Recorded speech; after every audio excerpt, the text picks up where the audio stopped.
I'm Margaret Jones, Director of Public Health. The new restrictions across Sefton and Merseyside have been brought in because we've seen a significant and rapid rise in our local rates of COVID. The key elements of these new restrictions are that we mustn't meet up as different households. So you can't have your friends or your family round to your home or to meet in your garden. Really, I would also advise that you should think very carefully about meeting up with other households in public places like pubs and restaurants as well.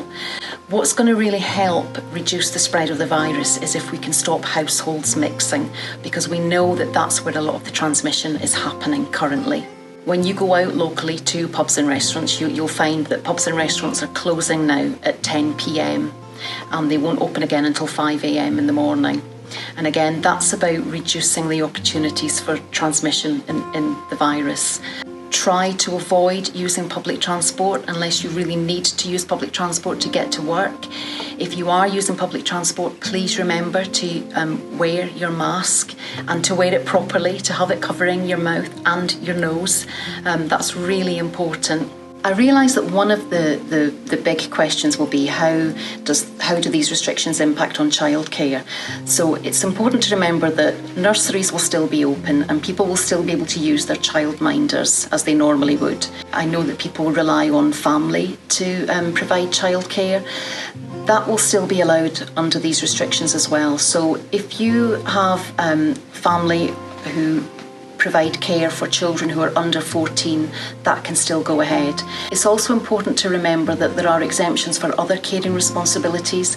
There will be people who obviously have to care for older relatives or friends who need additional support, and that's okay as well under these restrictions. If your child's sent home from school with symptoms of COVID, it's really important that you get your child tested.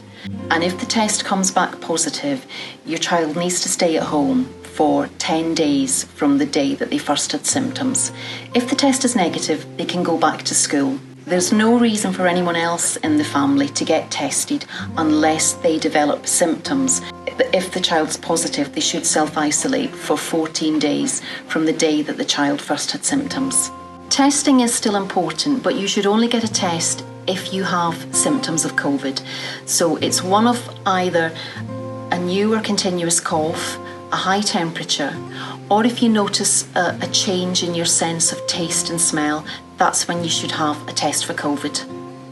And it's important that you try and get that test as soon as close to when the symptoms first develop. You'll be aware that the government have just launched the Test and Trace app. I've downloaded it and I would recommend that others do the same. It's there to help us keep track of the virus and hopefully bring figures under control. If you'd like more information on COVID, I'd recommend that you go to the Sefton Council website, sefton.gov.uk.